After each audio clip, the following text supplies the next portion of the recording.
함께 나눌 하나님의 말씀은 창세기 4장 7절입니다. 내가 선을 행하면 어찌 낯을 들지 못하겠느냐? 선을 행하지 아니하면 죄가 문에 엎드려 있느니라. 죄가 너를 원하나 너는 죄를 다스릴지니라. 아멘. 창세기는 첫사람 아담과 하와 부부가 에덴에서 쫓겨난 뒤에 두 아들을 낳았다고 가르쳐 줍니다. 첫째가 가인이고 둘째가 아벨입니다. 가인은 농사를 지었고 아벨은 양을 쳤습니다. 어느 날 가인과 아벨은 각각 하나님께 제사를 드립니다. 그러나 하나님은 가인의 제사만 받지 않습니다. 그래서 가인은 분노했고 자기 동생 아벨을 죽이고 도망칩니다. 이것이 창세기에 나오는 최초의 죄와 죽음에 관한 비극적 이야기입니다. 창세기는 왜 인간이 하나님께 제사를 지내야만 했는지, 그리고 도대체 왜 가인의 제사는 받지 않고 아벨의 제사는 받지 않았는지 이야기를 해주지 않습니다. 그리고 도대체 이 제사를 받았다 받지 않았다의 근거가 어디에서 우리가 발견할 수 있는지도 이야기를 해주지 않습니다.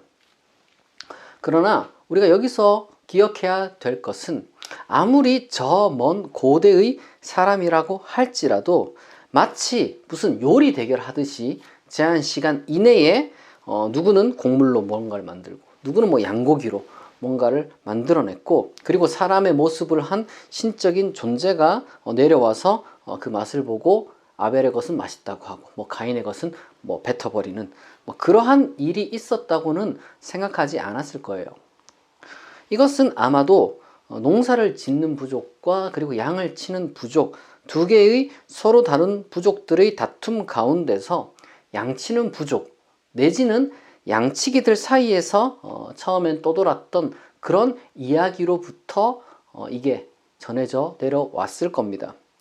그러나 어쨌거나 이제 그 근원이 무엇이건 간에 이 이야기의 중심에는 하나님과 가인의, 아벨보다는 하나님과 가인의 그 만남이 있다는 것을 우리가 기억을 해야 됩니다. 고대인이 제사를 드린 이유는 사실 오늘날에도 전승되고 있는 그런 기우제를 통해서도 우리가 이제 예측할 수 있는 것처럼 이게 뭔가 신적인 존재에 바라는 게 있기 때문에 제사를 드린 거죠. 물론 창세기에는 기우제보다는 이제 정반대의 어떤 그 기창제, 그러니까 비가 그치기를 바라는 소망, 이런 것들이 좀 강력하게 내비치는데 창세기에 쓰인 이야기들의 지리적 배경이 이제 그러했기 때문에 우리가 이제 그런 것들이 기우제보다는 이제 그런 것들이 더 거기서 발견되는구나, 이렇게 이제 알 수가 있는 거죠. 어쨌거나 기우제든 기창제건 아니면 어떤 제사건 간에 지금은 과학이 발전했지만 그때는 안 그랬죠. 사실 지금 과학이 아무리 발전했다 할지라도 모든 자연을 인간이 통제할 수 없다는 것을 사실 우리가 지금 살아가는 이 세계 속에서 너무도 잘 깨닫고 있죠. 고대에는 그럼 어땠을까요? 훨씬 더 이 자연이 인간에게 미치는 영향이 어마어마했겠죠. 약 1만 년에서 길게는 또 한 2만 년 정도 전에 처음 농업이 시작됐고, 이제 양치는 그런 목축 같은 경우는 약 5,000년에서 7,000년 전에 시작되었다고 합니다. 그게 또 흥미롭게도 많은 학자가 이제 거대한 신을 섬기는 종교도 약 12,000년 정도 전, 그러니까 신석기 혁명 내지는 농업 혁명 때 시작되었다고 봅니다. 그러니까 이러한 그 관계가 나름대로 어느 정도 이제 상관관계가 있다고 우리가 생각하면 되는 거죠. 그때 당시에 사람들이 농사를 짓는 사람들 같은 경우는 열심히 아무리 농사를 지어도 이게 소위 풍년일지 흉년일지 알 수는 없는 거예요.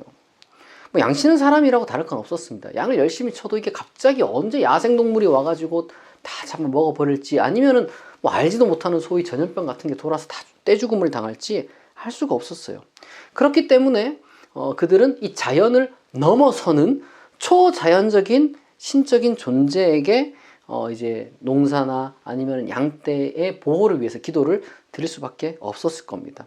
그런 의미에서 제사를 드린 거죠. 그러나 뭐 제사를 드린 그 직후 정말 신이 보호하는지 안 하는지는 알 수가 없죠. 지켜봐야 되는 거예요.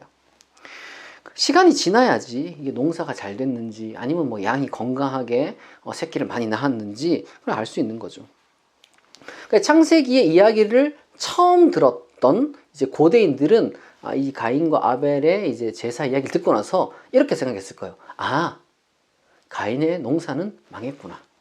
아벨의 그 양치기 그거는 너무 잘 됐는데 가인은 아주 그냥 헛고생을 했구나. 이렇게 딱 떠올렸을 거예요.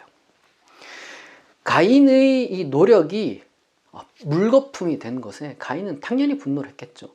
만약에 이게 뭐 1년인지 아니면 뭐 몇 해 연속인지 우리가 알 수가 없죠.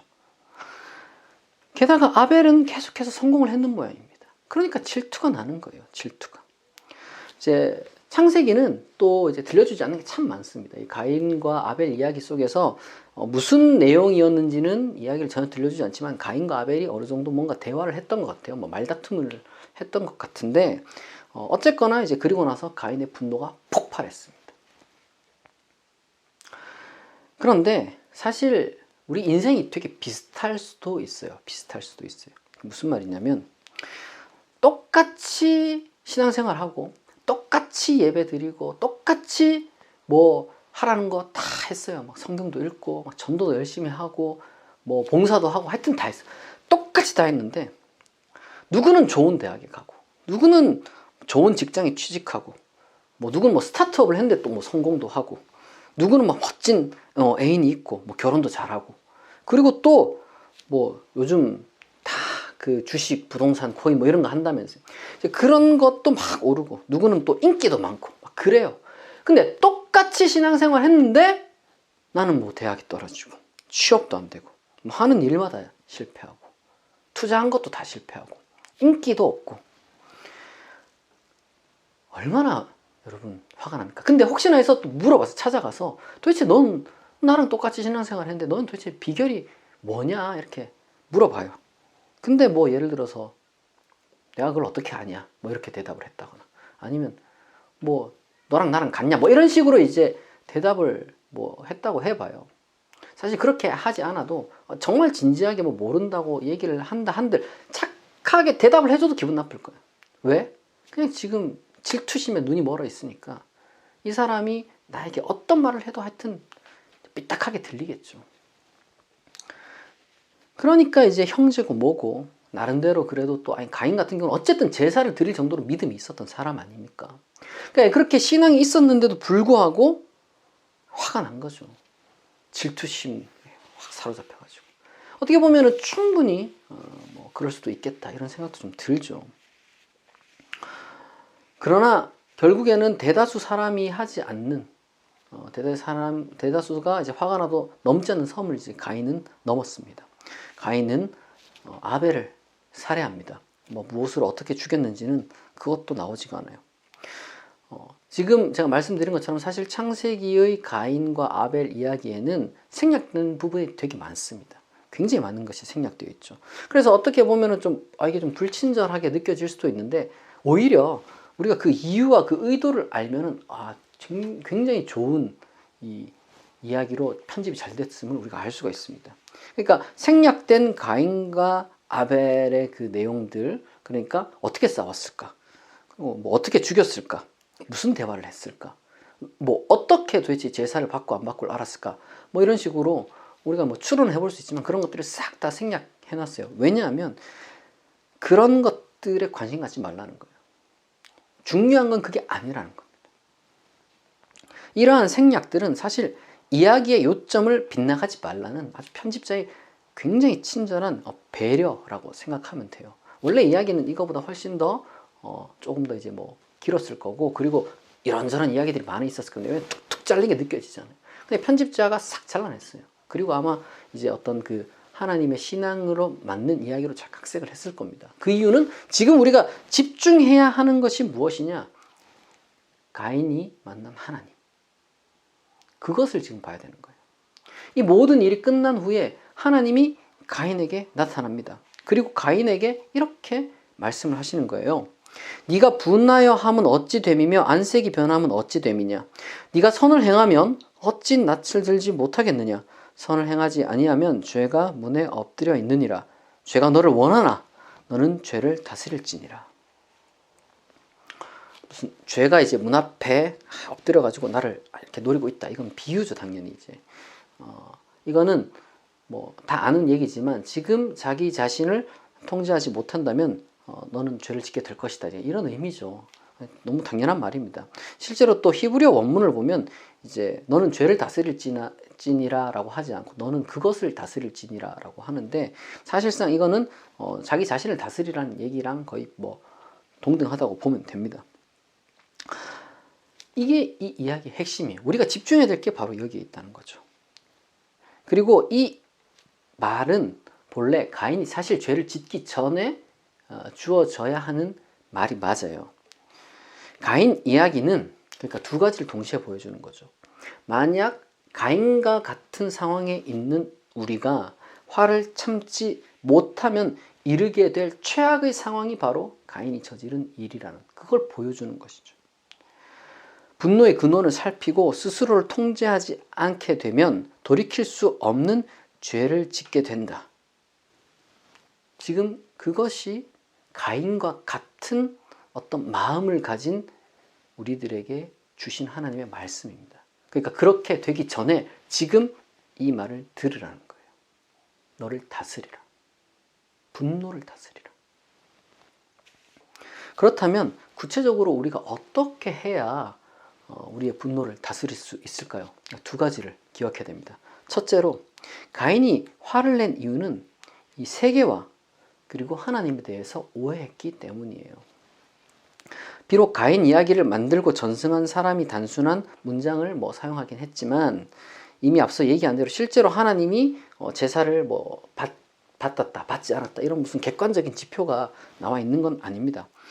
게다가 제사를 지내지 않아도 농사가 잘 될 수 있고 그리고 또한 제사를 지냈다 할지라도 전염병이 돌아서 양들이 떼죽음을 당한 그런 경우도 당연히 있었겠죠. 왜 없었겠어요? 세계의 원리를 깨닫지 못하는 사람은요, 하지만 1차원적으로 생각해요. 1차원적으로. 불확실한 예측의 한계, 불확실한 어떤 그 인간의 어떤 그 예측의 한계, 그리고 그로 인해서 발생하는 어떤 불안한 마음, 이런 것들이 사실 사람들로 하여금 이제 미신 같은 것을 좇게 만듭니다. 근데 그렇게 미신을 쫓는 거는 고대인이었던 가인이나 아벨이나 다 마찬가지였어요. 똑같이 그냥 그렇게 미신을 쫓았는데 아벨의 경우는 운이 좋았고 가인의 경우는 그냥 운이 나빴던 거죠. 그런데 그것을 1차원적으로 미신적으로 생각을 하니까 하나님이 안 받으셨구나. 하나님이 저놈만 받으셨구나. 이렇게 착각을 한 것입니다. 우리 기독교인은 하나님을 세계의 창조주로 믿어요. 물론. 그리고 하나님이 이 세계를 섭리하시는 것도 믿어요. 그러나 동시에 우리는 하나님이 새로운 세상을 예비하신 구속자임도 믿습니다. 무슨 말이냐면 지상에서의 모든 결과가 전부라고 생각하지 않아요. 왜냐하면 우리에게는 하나님 나라가 기다리고 있으니까. 그러나 가인은 그렇게 생각 못했죠. 에덴에서 쫓겨났다는 그 사실을 까먹은 거예요. 가인은 그렇기 때문에 이 지상에서 지금 당장 내가 당하는 일에만 분노하고 질투하고 그렇게 될 수밖에 없었던 거죠. 왜냐하면 그의 신앙이 그런 한계에 갇혀 있었기 때문에 세계에 대해서도 몰랐고 하나님에 대해서도 몰랐기 때문에 그는 분노에 휩싸이게 된 겁니다. 둘째로 가인이 이 화를 누구에게 쏟았냐? 아벨에게 쏟았다는 그걸 우리가 생각해 봐야 됩니다. 아벨은 아무 잘못이 없죠. 아벨이 무슨 죄가 있어요. 그런데 이 화를 참지 못하면, 이 분노를 다스리지 못하면 이 이성적 판단, 도덕적 판단 이런 걸 할 수가 없어요. 아무리 이게 화라는 것이 이제 자연스러운 감정이라 할지라도 우리가 로봇이 아니기 때문에 당연히 화가 날 수가 있어요. 나쁜 뉴스를 보거나 아니면 나한테 나쁜 일이 닥치면 화가 날 수가 있습니다. 그러나 그것을 다스리지 못하고 내리는 판단은요, 비이성적이고 부도덕한데 그렇지 않다고 합리화를 합니다. 그 합리화를 하면서 비이성적인 판단인데 이성적이라고 합리화를 하고, 부도덕한 건데 자꾸 도덕적으로 합리화를 하게 되는 거예요. 여러분, 화가 난 상태에서 내리는 그 어떤 판단은 제대로 된 게 있을 수가 없어요. 화가 나면 여러분 무언가를 판단하기보다 오히려 판단을 중지해야 됩니다. 잠언 12장 16절은 이렇게 말합니다. 미련한 자는 당장 분노를 나타내거니와 슬기로운 자는 수욕을 참느니라. 이 화가 나는 그 순간에요, 정말 좋은 그 화를 다스리는 그 방법이 있는데, 그 순간, 화가 난 그 순간 제일 좋은 게 뭐냐? 바로 이제 명상인데, 명상은 굉장히 훌륭한 도구예요. 잠언의 또 다른 구절인 이제 잠언 16장 32절에 보면 노하기를 더디하는 것이 사람의 슬기요라고 이렇게 되었는데, 여기서 이제 노하기를 더디한다는 말의 사실 문자적인 번역은 긴 코를 가지는 거예요. 긴 코를 가지는 거. 이게 무슨 말이냐면, 이게 관용구인데, 이제 화가 나면 사람이 씩씩거리면서 숨을 막 내쉬잖아요. 막 숨가쁘게 내쉬잖아요.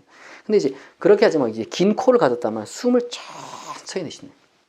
그러니까 심호흡을 하면서 참으라는 거예요. 진정하고 차분히 화를 가라앉히라는 거예요. 그게 하나님이 우리에게 주시는 지혜라는 거예요. 지혜. 어쨌거나 이제 하나님은 이제 형제를 살해한 가인에게 나타나셔서 이제 말을 겁니다. 그리고 가인의 잘못을 깨우쳐줘요.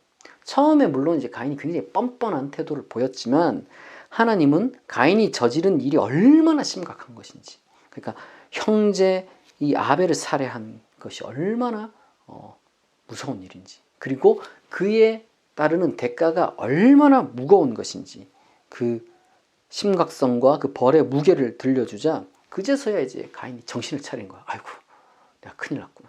내가 아주 정말 엄청난 일을 저질렀구나. 근데 물론 이 창세기를 읽으면 지금 가인이 뭔가 이게 뉘우친다고 하기는 조금 애매해요. 왜냐하면 가인이 막 벌벌 떨면서 무슨 얘기를 하냐면은, 이제 뭔가 자기한테 내려질 형벌이 너무 무겁다. 너무 이제 겁이 난다. 어떻게 보면 굉장히 이제 이기적인 그런 두려움으로 이제 하나님께 막 벌벌벌 떨고 있는 모습을 보여주는 거예요. 그러나 그것은 고대인의 관점에서 본 회개예요. 고대인의 관점에서 본.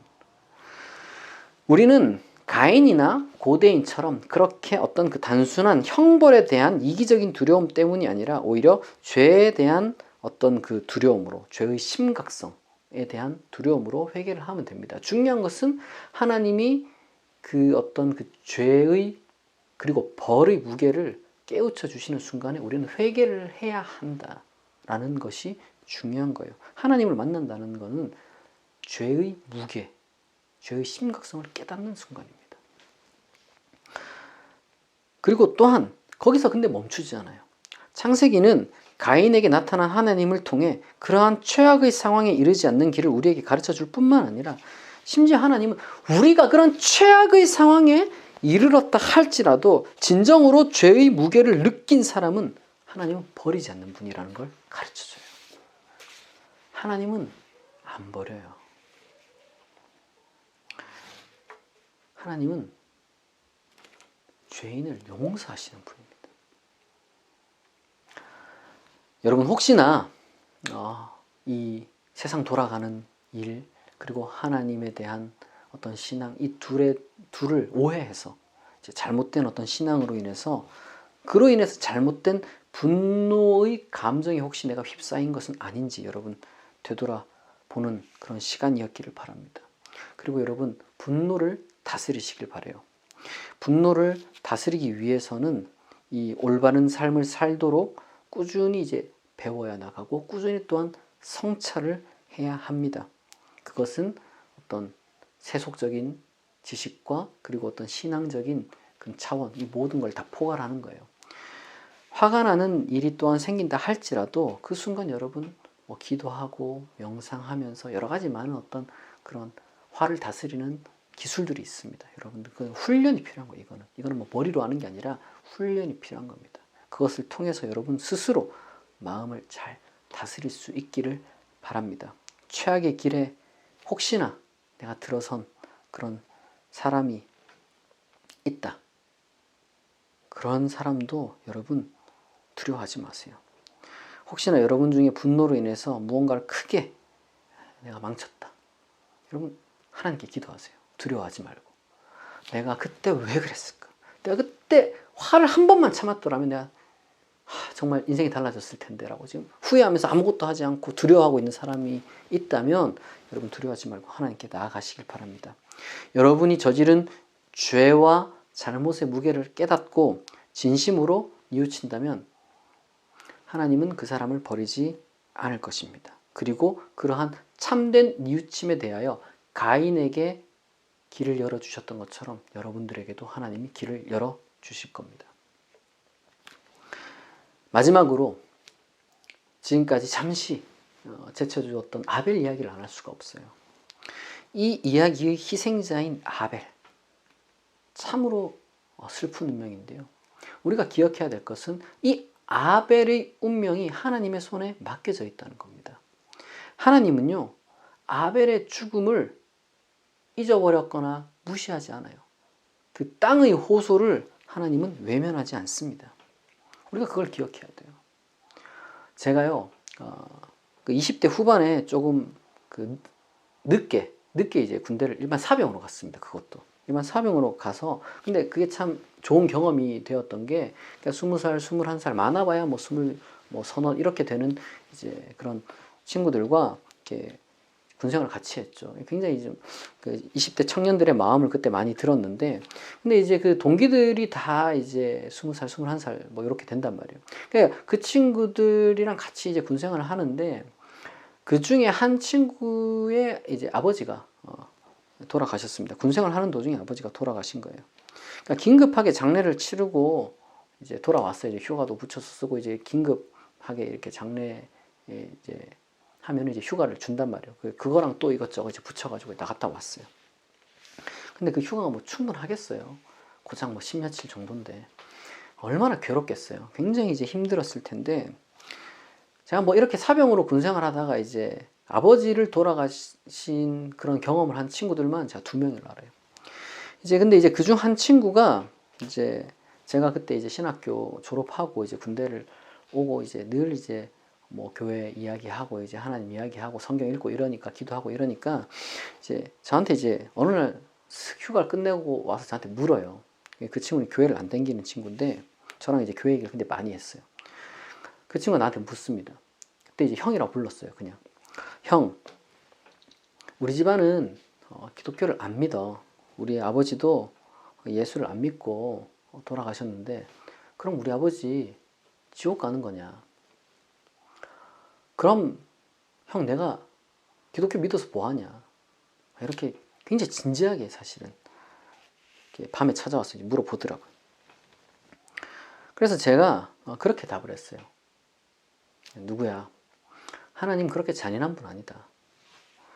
내가 그런 잔인한 하나님을 어떻게 내가 믿으라고 말하고 다니냐? 나는 네 아버지 운명이 선하신 하나님께 맡겨져 있다고 나는 믿는다. 그리고 네가 기독교 신앙을 갖게 된다면 하나님이 너에게 반드시 네가 만족할 만한 답을 주실 거라고 나는 생각한다. 그러나 기독교 신앙을 갖는 것은 결코 필수적인 게 아니다. 다만 나는 기독교 신앙이 이런 것이다 라고 이야기를 할 뿐이야. 이렇게 답을 했던 그런 기억이 납니다. 여러분, 사실요, 우리 주변에 그런 경우가 너무 많아요. 왜냐? 그게 이 세계이기 때문이에요. 이 세계.